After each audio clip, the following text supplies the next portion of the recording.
Nothing like starting the new year off with a little bit of Masonic controversy. Welcome to the Scottish Rite of Freemasonry channel. I'm Maynard Edwards, 33rd degree, along with our Grand Historian, Grand Archivist, Brother Arturo de Hoyos, 33rd degree, Grand Cross. On this channel, we talk about all things Freemasonry, Scottish Rite Masonry, everything from esoteric stuff to pop culture and everywhere in between. If you have any questions or you care at all about Freemasonry, give us a thumbs up and subscribe. That's what we do on this channel. And right now, we've got to dispel some controversy that happened shortly after the new year. A well-known podcaster had a guest on who had some interesting takes on Freemasonry, and we've both looked at it and come away with some ways that we want to correct the record. Yeah, I did have a chance to see it, and immediately after seeing it, it's almost like it was on cue. I got a lot of email from a lot of brothers. I woke up to 200 texts. And, my take was different from a lot of the people who wrote to me, is some of the brothers were hurt for obvious reasons, but they thought that the guy was lying. My take is different. I'll be honest. That was my take on it, and I'll when we get to it, I'll explain why. So, okay. But I understand I'm more interested in your point of view because I think, and I'm a rough ashler. You're a much more perfect ashler than I am. You mean a bit more aged? Yeah. You've had a few more rough edges chipped away. Yeah, you have maybe. a more Masonic take on it than I did. Yeah. Well, my opinion is I think he's mistaken. I don't think he was lying. I think that he just actually went to the wrong sources. And the reason I say that is the kinds of comments that he made. I think he was caught unaware. Number one, I don't think that he was going to be asked, that he knew he was going to be asked those things. You can see that he's kind of taken back, and he doesn't really give specifics. What he does is he gives these kind of generic things. Well, I don't know a lot about them, but, for example, what he mentions a quote-unquote Masonic Bible. Yeah, and we have a couple examples. We do. Right here. Why don't we take those out? This is the most common one that people see, and that's the one that I was given after I was raised. Okay. And then, so that one stays on my desk here in the House of the Temple, and I've got an identical one that is on my nightside table that was given to me as a gift, and that's my personal one. Okay. And this one is from the altar in our council chamber right down the hall here. Right.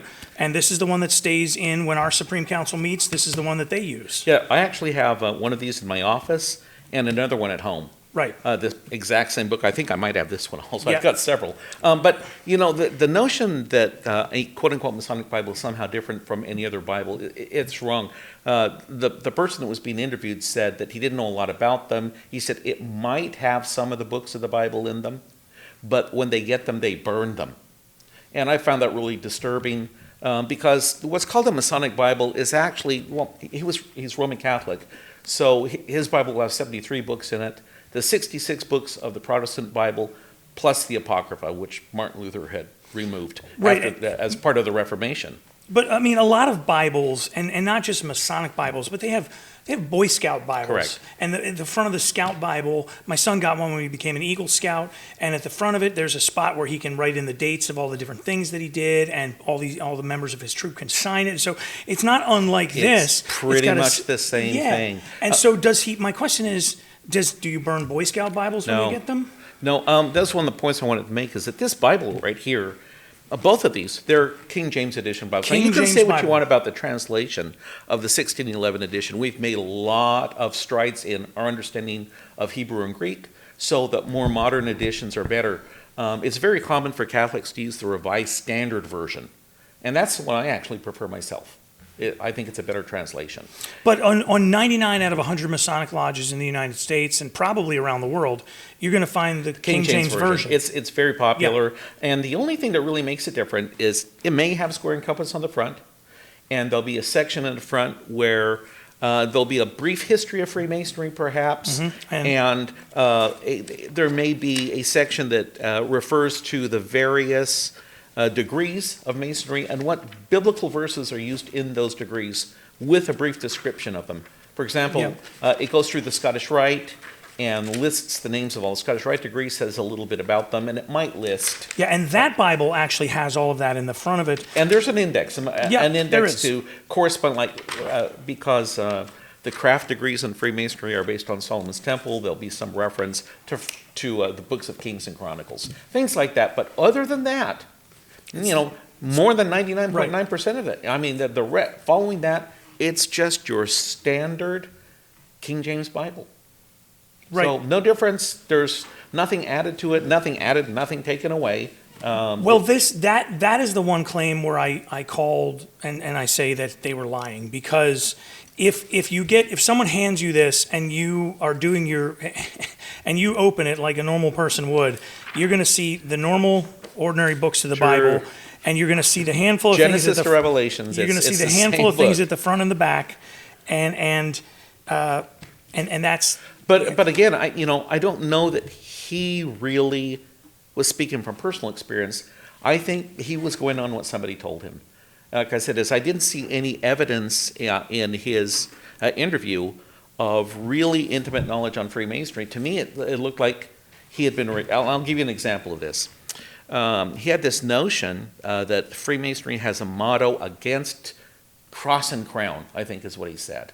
And he said that in the ceremony of the Knight Templar, or he didn't say, he actually say which one. He said one of the initiation ceremonies, or as a part of our rituals, we stamp on the papal tiara and the crown, and that we have a motto which is against cross or crown. So he's talking about the 30th degree there. He is, but we both know he's mistaken. Right. He said we would deny that, and we will, because it's not true. It's not true. I'm the degree master for the 30th degree in the Valley of Baltimore. It's 100% not true. Yeah, but I can tell you where it came from.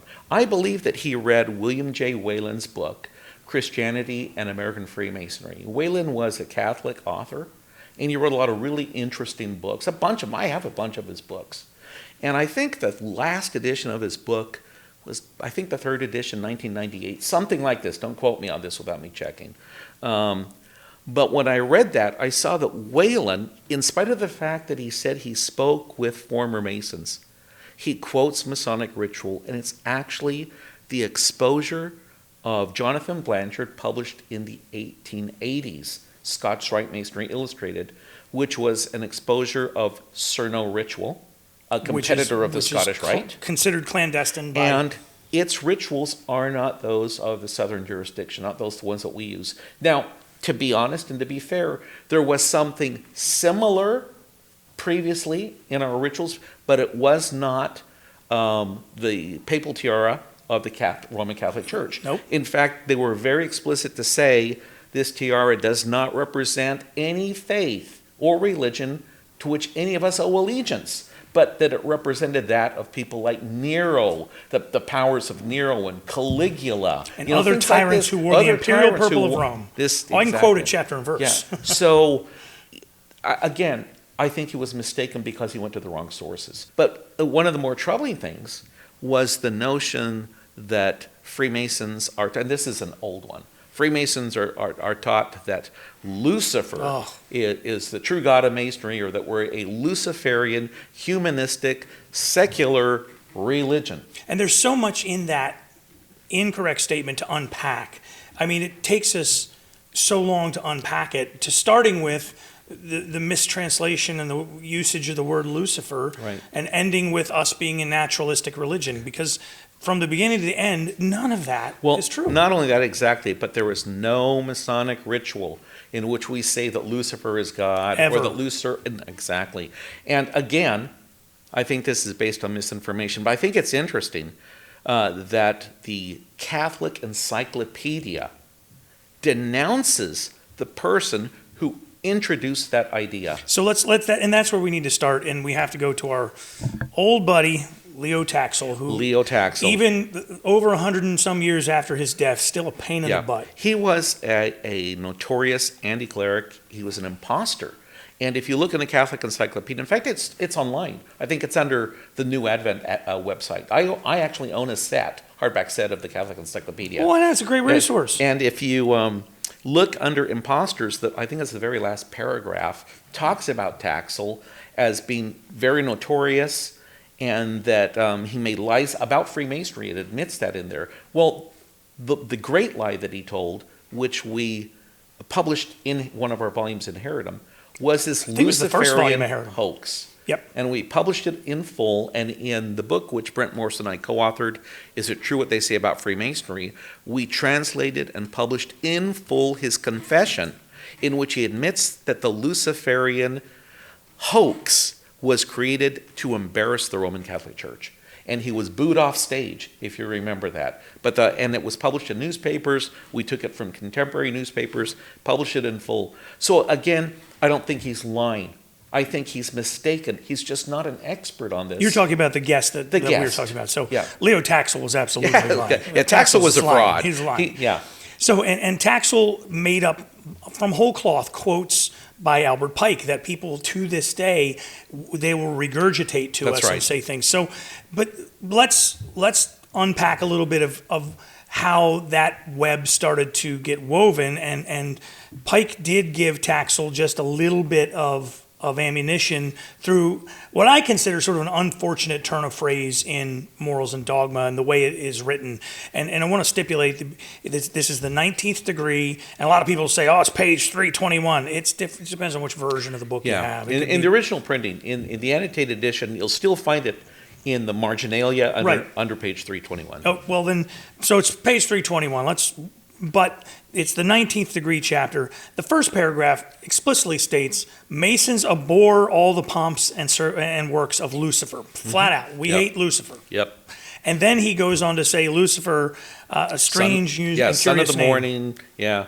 And then he says, is it he who bears the light? Doubt it not. And he kind of goes on to explain. That blinds poor and feeble people. Yeah, it's exactly. false light that Lucifer brings. Exactly. And that's what Pike is pointing out. He's saying that it's ironic because the name Lucifer means light bearer in Latin. And so he just says, it's kind of ironic that this guy who's the bearer of light is actually using light to blind people, to blind foolish people. Foolish and feeble-minded men, specifically. People. So it's like me distracting you with shiny things. Exactly. And one of the other things that bothered me is the accusation that Freemasonry is a secular, humanistic religion. We hear that a lot too. We're naturalists, or we're faith by works. Exactly. And what's odd about that is that if you look at the constitutions of the Freemasons, first edition published in 1723, Article 1 on God and religion says that you must believe in God to be a Freemason. Now, we don't tell you because we're not a religion. We're not a religious organization. We want men of faith. Right. But the idea that we are just going to open the doors to anybody and everybody, a Satanist or whoever, that's just wrong. The idea of Freemasonry is that you can have people of different faiths come together for good purposes, and that you can have a prayer together without being invasive. And I'll give an example, is that you can belong to Boy Scouts and have a prayer. You can be a member of Congress and sit there when they open in City prayer. Council. In City Council. And there's an invocation and a benediction. At high school graduations, many still do baccalaureate ceremonies. So we're not asking what the individual believes and making that some kind of a syncretistic groupthink. That's what Masonry is not about. It's the opposite. We'll let you practice your religion privately. You might be Jewish. You might be, one of the Protestant Christian. And there are many Catholic Freemasons. I think of, for example, the person who introduced Freemasonry to Costa Rica was a Catholic priest. A lot of people don't realize that, but it's true. He was initiated in Peru and came to Costa Rica and introduced Freemasonry. But I understand the church has its views on Freemasonry, but I think a lot of them are based on mistaken notions. Bear with me just a second. Sure, no, please. We have, since 1877, we have not recognized the Grand Orient of France. And it was for what reason?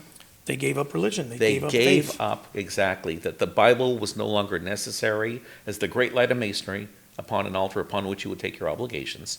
So we have these, atheistic French, quote-unquote, Masons. Of course you're going to be upset about that when they're opposing Catholicism. But that's not recognized Freemasonry.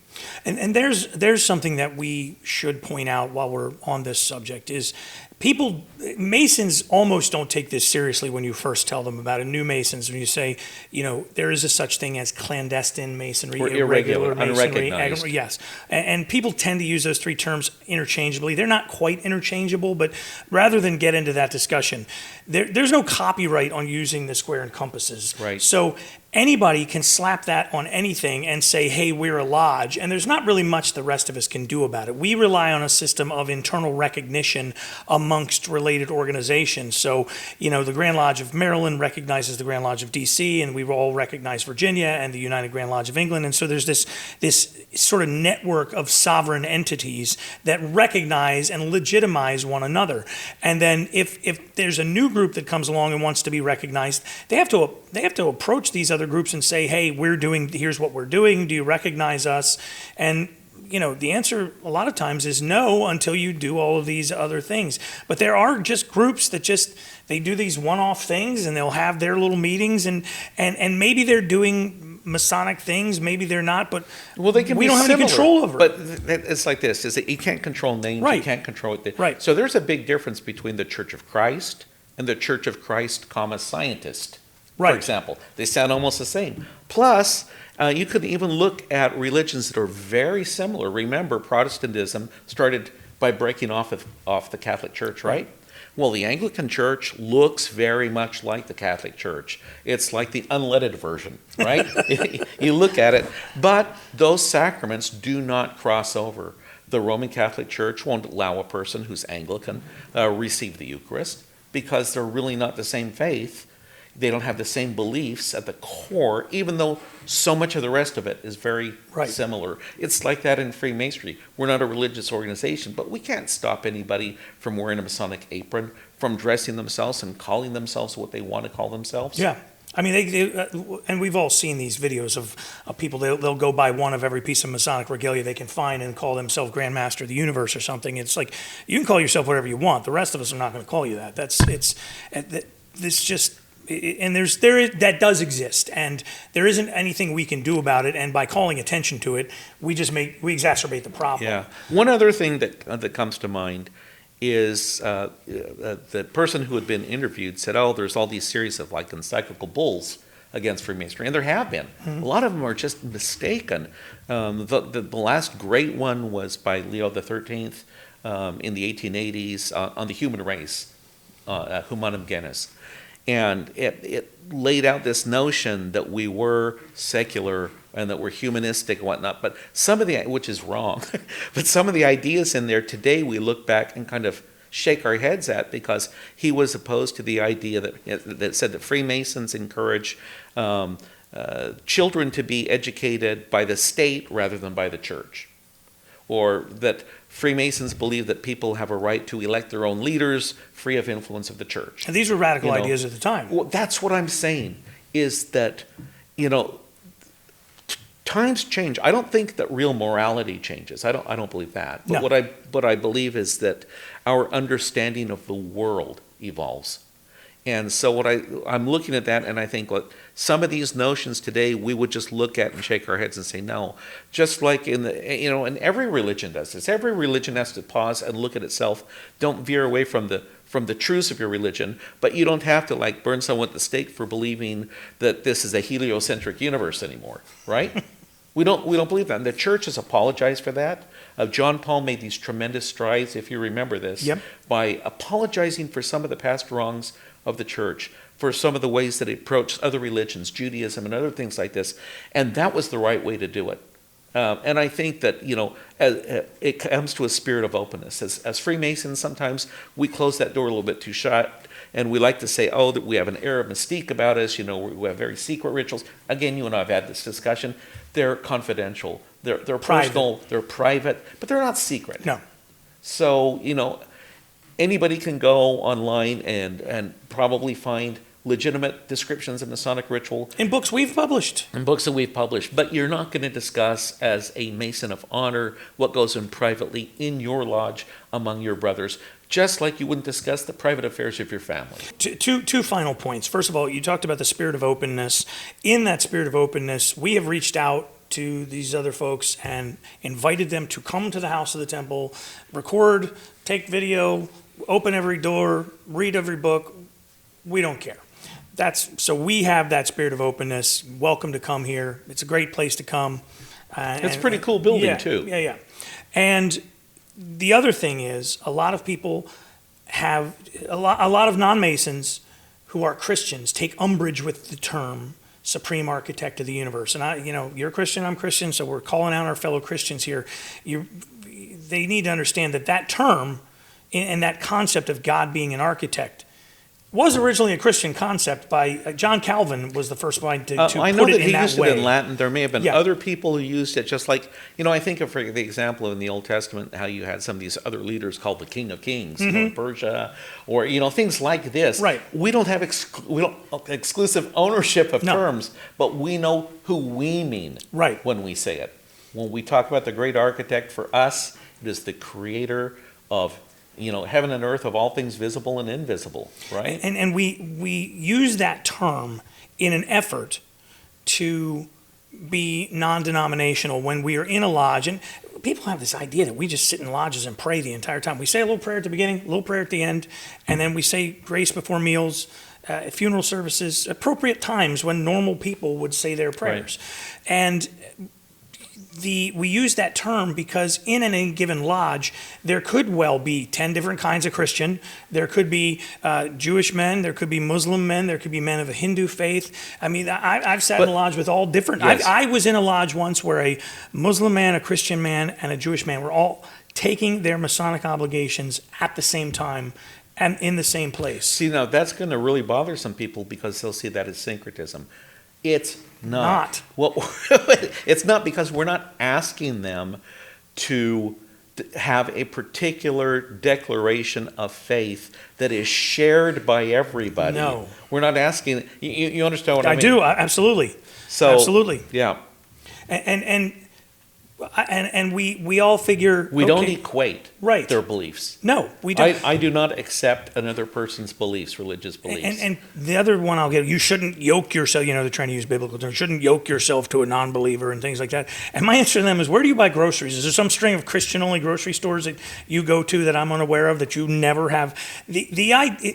Several hundred years ago, to interact with people of a different faith was forbidden. It was a bad, terrible thing. And now we do it all day, every day. I mean, in fact, you may very well go an entire day and not run into anybody who believes exactly the same thing you do. And that's different. There used to be state religions and things of that nature. And so all these ideas that do get borrowed from Freemasonry, they've been really good things for the world. And we don't enforce our views on anybody. Yeah, I wanted to mention one more thing. Sure. We can do this all month. It was also brought up the fact that many of the founding fathers were Freemasons. Indeed. And the person said that was not a good thing. I have to point out that a lot of the things that we consider to be American, that are good things, were foreshadowed in Freemasonry. Freemasonry had a rule by a constitution many years before the United States existed. It included a separation of powers. It included a secret ballot for the leaders. At a time when kings ruled the world, Freemasonry said that men had a right to rule themselves.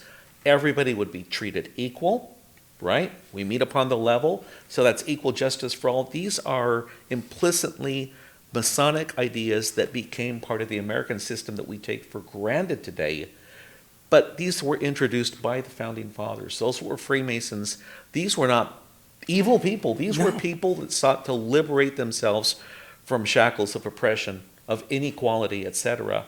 And so, yes, we're grateful that these men were inspired to the extent that they were. Do we claim that these ideas were religious ideas? We don't.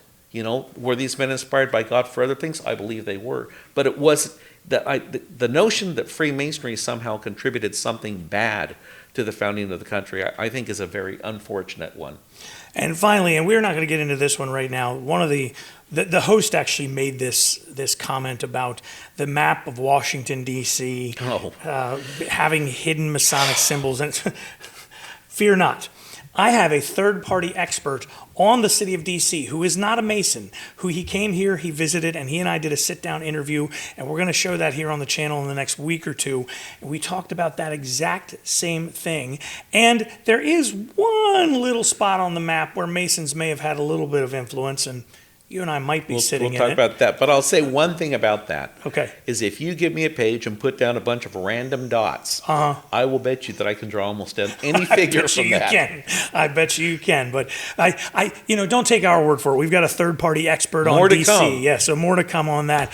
That is Brother Art de Hoyos, Grand Archivist, Grand Historian, 33rd Degree, Grand Cross. Thank you very much, man. Happy New Year. It's going to be a great year. And again, open invitation.